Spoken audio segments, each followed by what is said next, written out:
Nous allons passer d'une pleine lune en Poisson à une pleine lune en Bélier le 20 octobre. Et avant de faire toute une vidéo sur cette nouvelle pleine lune en Bélier, j'aimerais revenir avec vous sur les prédictions que j'avais faites sur la pleine lune du 21 septembre, donc la pleine lune en Poisson, jusqu'à mi-octobre. Dans une vidéo intitulée Crypto-monnaie et pleine lune, méthode et prédictions du Bitcoin publiée le 18 septembre 2021, je faisais une vidéo en deux parties. Une première partie pour vous expliquer ce qu'on appelle la théorie des cycles lunaires en crypto-monnaie et une deuxième partie où je faisais des prédictions sur ce qui allait se passer dans les semaines à venir. Pleine lune, ça monte. Nouvelle lune, ça descend. Et si vous voulez tous les détails sur l'origine de cette méthode, qui a parlé de cette méthode et comment procéder, je vous renvoie à la fameuse vidéo. Donc, est-ce que les prédictions étaient exactes ? Eh bien oui, je vais vous mettre plusieurs extraits pour en attester. On est le 14 septembre, il est 4 heures du matin parce que je voulais absolument avoir le temps de la monter et de la poster avant cette pleine lune en Poisson. Et alors l'énergie des Poissons en crypto-monnaie, concrètement, qu'est-ce que ça donne ? Alors déjà, ce qu'il faut bien comprendre, c'est que la pleine lune aura lieu le 21 septembre, mais il arrive régulièrement que ça commence à pump, ça commence à monter tout doucement 24 à 48 heures avant. Donc ça pourrait commencer à remonter à partir du 19 septembre. Normalement, c'est censé commencer à remonter le 21, mais c'est arrivé plusieurs fois. Je scrute vraiment chaque pleine lune que ça commence un tout petit peu avant, un chouïa avant. Donc, première information que je donnais, c'était un début de pump, donc de montée possible, entre le 19 et le 21 septembre. Et c'est ce qu'il s'est passé puisque j'ai fait une capture d'écran. Le Bitcoin, après une chute assez incroyable, on va revenir sur les raisons de cette chute, a commencé à retourner à la hausse le 21 septembre à 23h20 précisément. Donc j'ai fait une capture d'écran parce que le lendemain, il a rechuté à nouveau à pratiquement le même prix que le 21 septembre. Je crois qu'il n'y avait que 5 $ de différence, mais je vous confirme que le dip, entre guillemets, a eu lieu le 21 septembre à 23h20. Donc quand je dis 23h20, c'est heure française. Et à partir de là, on a commencé à être sur une formidable montée. Donc, on est bon. Donc, à partir du 19-21 septembre, on va prendre une fourchette comme ça de 3 jours, on va normalement avoir un pump un petit peu timide parce que le signe du Poisson, c'est pas un signe sanguin, c'est pas un signe comme le Verseau qui est un petit peu rebelle. Non, le Poisson, il prend son temps d'observer, d'analyser, pardon. Donc, on risque d'avoir un pump assez léger pendant quelques jours, mais si la sauce prend, ça risque de vraiment monter. Pause. Donc là, il y a une nouvelle information. Je disais que certes, ça allait commencer à monter le 21 septembre, mais que ça allait pas s'envoler tout de suite. Qu'il allait y avoir quelques jours où ça allait être un peu timide, mais qu'une fois ces quelques jours passés, ça allait vraiment prendre. Et encore une fois, c'est exactement ce qu'il s'est passé. Puisque du 21 septembre jusqu'au 24 septembre, on a eu une petite montée timide. On a eu une nouvelle descente quelques jours après. En fait, pour faire simple, du 21 au 29 septembre, ça a fait un petit peu une montée, mais sans plus, quoi. C'était un peu calme. Et c'est à partir du 29 septembre, donc quelques jours après, que là, on a eu une formidable montée, puisque le 29 septembre à 21h06, on était à un prix du Bitcoin à 41 353,69 $. Et que, arrivé jusqu'au 14 octobre, on était à un prix de 58 284,47 $ et ça a continué à monter depuis. Donc c'est vraiment ce qu'il s'est passé. Et de monter jusqu'au premier quartier de lune en Capricorne du 13 octobre. Donc on pourrait avoir une tendance haussière du 19-21 septembre jusqu'au 13 octobre. Ce qui est pas mal, je trouve, comme tendance haussière. Mais alors, à quel prix allons-nous monter? Eh bien, pour le 13 octobre, on pourrait revenir à l'ATH de avril 2021, c'est-à-dire 63 000 $, il me semble. Donc on pourrait, au 13 octobre, premier quartier de lune en Capricorne, être sur une fourchette 60-63 000 $. Attention, c'est une interprétation ésotérique, hein. Je ne fais pas de l'analyse technique. Donc là, je prenais un risque dans le sens où normalement, dans la théorie des cycles lunaires, ça monte jusqu'à la nouvelle lune. Et il y avait une nouvelle lune le 6 octobre. Mais ce que j'expliquais, c'est que j'étais convaincue que les placements étaient suffisamment bons pour que la montée se poursuive malgré la nouvelle lune du 6 octobre. Et j'avais dit au moins jusqu'au 13 octobre, donc je crois que c'était le premier quartier en Capricorne. Et là encore, c'est ce qu'il s'est passé, puisque d'habitude, lorsqu'il y a une nouvelle lune, ça repart à la baisse, et on n'est pas reparti à la baisse, on a continué de monter, et on est même monté encore plus que le 13 octobre, puisque là, au moment où je fais cette vidéo, on est toujours sur une tendance haussière. La autre prédiction risquée, hein, vous pouvez dire ce que vous voulez, mais je ne me suis pas contentée d'être floue, hein. J'ai été hyper précise dans mes prédictions, je vous ai prédit des dates, je vous ai prédit des prix, j'ai prédit également des cryptos, on y vient. Et là, je vous disais qu'au 13 octobre, le Bitcoin pouvait se retrouver à un prix entre 60 et 65 000 $.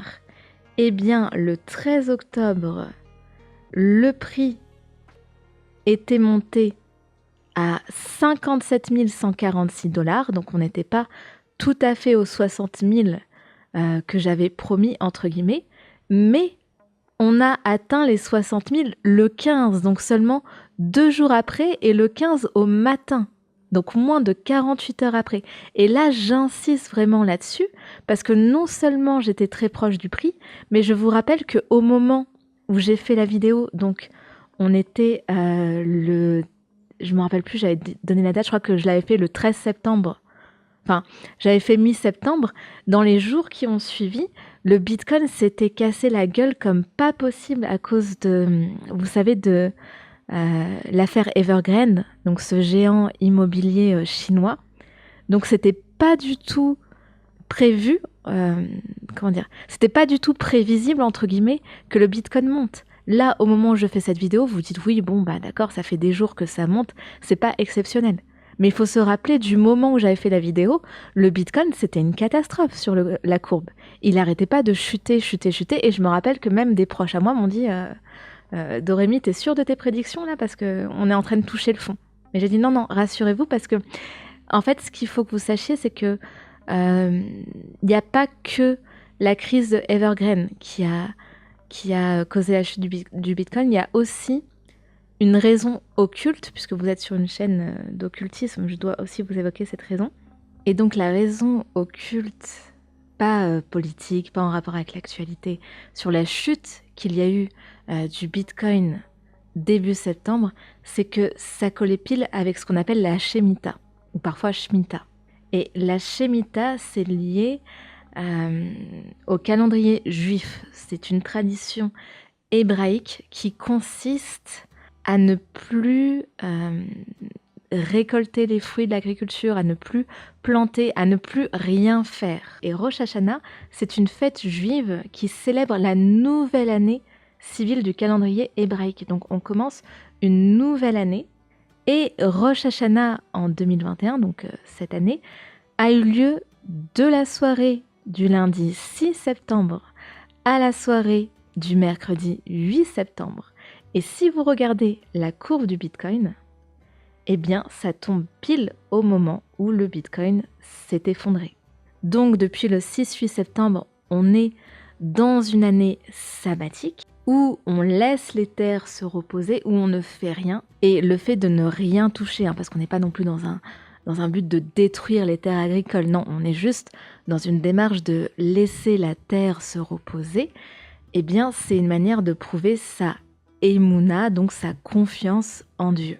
Donc ça, c'était pour la dimension un peu occulte de ce qui s'est passé. Et pour votre information personnelle, dans le calendrier juif, nous sommes durant l'année 5782 et donc la Shemitah a lieu du 7 septembre, donc du 6 au 8 2021 jusqu'au 26 septembre 2022. Le poisson, c'est un signe qui est très porté sur le beau, sur l'esthétique. Pour moi, le poisson, c'est vraiment un des signes, avec peut-être le Verseau, que je rattache le plus à l'art.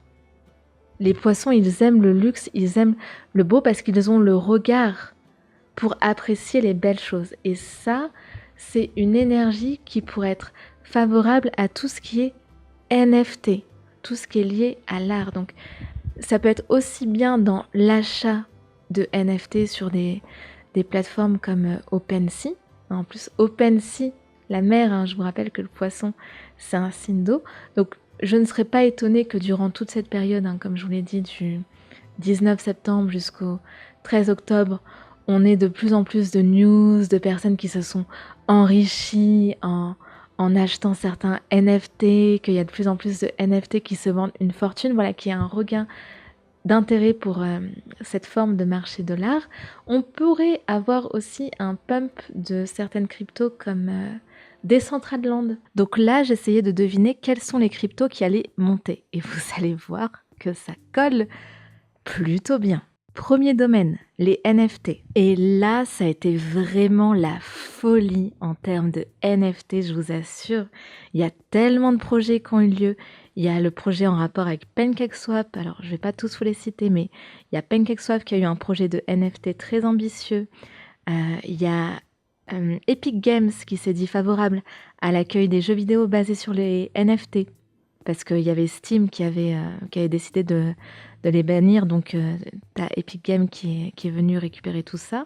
Il y a Logan Paul, le youtubeur Logan Paul qui a lancé son projet Cryptozo, qui était un projet de NFT avec des animaux.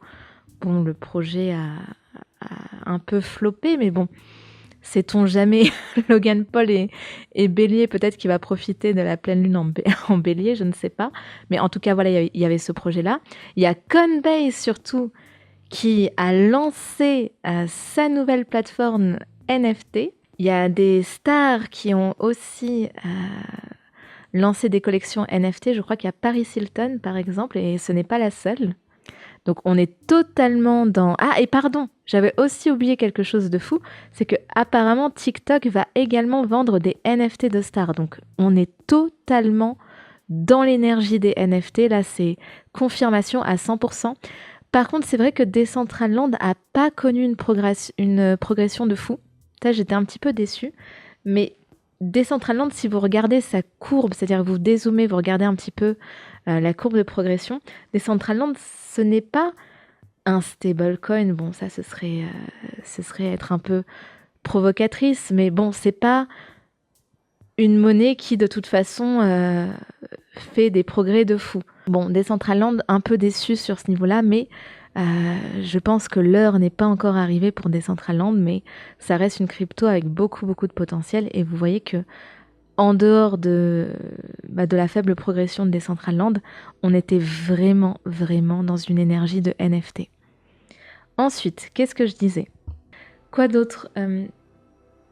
Tout ce qui a un nom qui évoquerait la spiritualité, mais quand je dis spiritualité, je parle un peu tout ce qui est ésotérique. Je ne parle pas de tout ce qui est les charity coins, toutes les monnaies qui œuvrent pour des œuvres de charité. Là, je parle vraiment d'un nom spirituel. Encore une fois, ne sous-estimez jamais l'importance de l'inconscient collectif. Donc, je sais pas, ça pourrait être FTM, Fantôme et les cryptos de son écosystème. Bon, vous irez voir les cryptos de l'écosystème Fantôme. Alors, est-ce que les cryptos avec un nom spirituel, donc est-ce que FTM, Fantôme et les cryptos de son écosystème ont progressé entre le 20 septembre jusqu'au, on va dire, 18-19 octobre ? Eh bien, c'est un immense oui. FTM a cartonné ces dernières semaines en se retrouvant plusieurs fois de suite dans les tendances recherche de CoinGecko. Alors c'est simple, FTM, je crois même que c'est une des cryptos qui a le plus progressé durant la période. Ça a été vraiment incroyable. Je vais vous montrer la courbe de FTM. Là, c'est vraiment l'énergie des poissons. Donc vous voyez FTM plus 81,1%. C'est incroyable, sachant que FTM fait partie du top 50. Donc quand vous avez ce genre de pourcentage pour des cryptos très peu connus, des shitcoins, bon, c'est impressionnant, mais c'est aussi lié au fait qu'il n'y a pas beaucoup de monde dessus. Mais 81% de plus pour un top 50, c'est énorme. Un nouvel ATH pour FTM, impressionnant. Et pareil, les crypto-monnaies de son écosystème ont bien sûr profité de la montée de FTM. Donc l'énergie de FTM, on est vraiment bon. Et en troisième point, qu'est-ce qui pourrait bénéficier de l'énergie des poissons ? Ah, peut-être toutes les cryptos qui sont liées à tout ce qui est sensuel. Tout ce qui est sensuel, on a tendance à rattacher tout ce qui est sensuel, un petit peu intime, sous la couette, à l'énergie du scorpion. Et c'est vrai, le scorpion, c'est un signe qui est très dans cette énergie-là, mais le poisson peut être aussi très sensuel. Donc je ne serais pas étonnée que toutes ces cryptos qui essayent un peu d'entrer dans l'univers des films pour adultes pourraient indirectement bénéficier de cette énergie-là. Je vous laisserai regarder les noms. Il y a Rocket qui avait bénéficié d'ailleurs d'une pub, d'un coup de pouce de Elon Musk. Il avait tweeté sur cette crypto alors que d'habitude il ne tweete que sur le Dogecoin, donc il faut surveiller ces Rocket. Il y avait quoi d'autre? Rocket, je peux pas prononcer les mots parce que c'est un peu vulgaire, j'ai peur que YouTube me démonétise bêtement pour ça. Alors pour ce dernier point, je suis un peu, pas perdue, mais un peu mitigée dans le sens où ces Rocket a fait une progression assez minable durant la période jusqu'au 13, mais alors là, depuis le 17, il y a une progression mais fulgurante, c'est-à-dire qu'on est passé de 0,02 $ jusqu'à 0,05 si vous regardez la courbe. Donc est-ce que c'est parce que j'ai dit que c'était indirectement, donc un peu plus nuancé, un peu plus à retardement, je ne sais pas, ou alors est-ce que c'est plutôt parce qu'on se rapproche de la pleine lune du bélier et que ça colle plus au bélier? Bon, disons que par honnêteté intellectuelle, même si ces Rocket et P-Rocket depuis quelques jours font une très très belle progression, j'estime que c'est arrivé trop tardivement pour dire que c'est l'énergie de la pleine lune en poisson. Et comme je le disais, j'hésitais un peu dans le sens où pour moi c'était une énergie qui était plus liée au scorpion. Et bien maintenant j'ai, on va dire, confirmation que c'est vraiment plus lié au scorpion. Donc voilà, par honnêteté intellectuelle, je ne vais pas considérer cette prédiction comme réalisée. Voilà, donc ce sera le petit bémol de toute cette vidéo. Attention, j'ai oublié de préciser quelque chose et c'est très important. Pourquoi je parle du 13 octobre? Normalement, la nouvelle lune aura lieu le 6 octobre. Donc, ça devrait commencer à redescendre à partir du 6. Mais si je parle du 13, c'est parce que je pense que les placements seront suffisamment bons, suffisamment forts pour résister au dump du 6 octobre. Donc, si on veut être un peu pessimiste, on peut dire que ça va monter du 20-21 jusqu'au 6. Et si on est optimiste, comme moi, on peut espérer une montée jusqu'au 13 octobre. Et puis bon, bah là, je conclus sur ce que je vous avais dit, à savoir que malgré la nouvelle lune du 6 octobre qui était censée traduire une baisse du Bitcoin, j'étais convaincue que ça n'allait pas baisser. Et effectivement, cela n'a pas baissé. Eh bien, écoutez, pour une première vidéo de prédiction, je trouve que c'est très prometteur. Eh bien, je vous ferai une autre vidéo sur la pleine lune en bélier. Elle n'arrivera pas tout de suite, Elle sera peut-être un peu en retard, mais si vous voulez les informations tout de suite, dès maintenant, eh bien vous allez sur mon site et vous payez le service Conversation Libre. Une fois que vous avez payé ce service-là, on pourra discuter de tous les sujets, y compris crypto-monnaie, y compris Bitcoin et autres. Donc, si vous voulez l'information en avance, c'est simple, vous payez mon service Conversation Libre. Je vous invite également à télécharger mon e-book sur le signe lunaire. Donc ça, c'est un e-book qui est plus fait pour l'astrologie individuelle des individus, mais ça peut toujours vous intéresser et vous serez comme ça abonné à la newsletter. Je vous dis à très vite pour une prochaine vidéo de prédiction sur la crypto-monnaie. Ciao!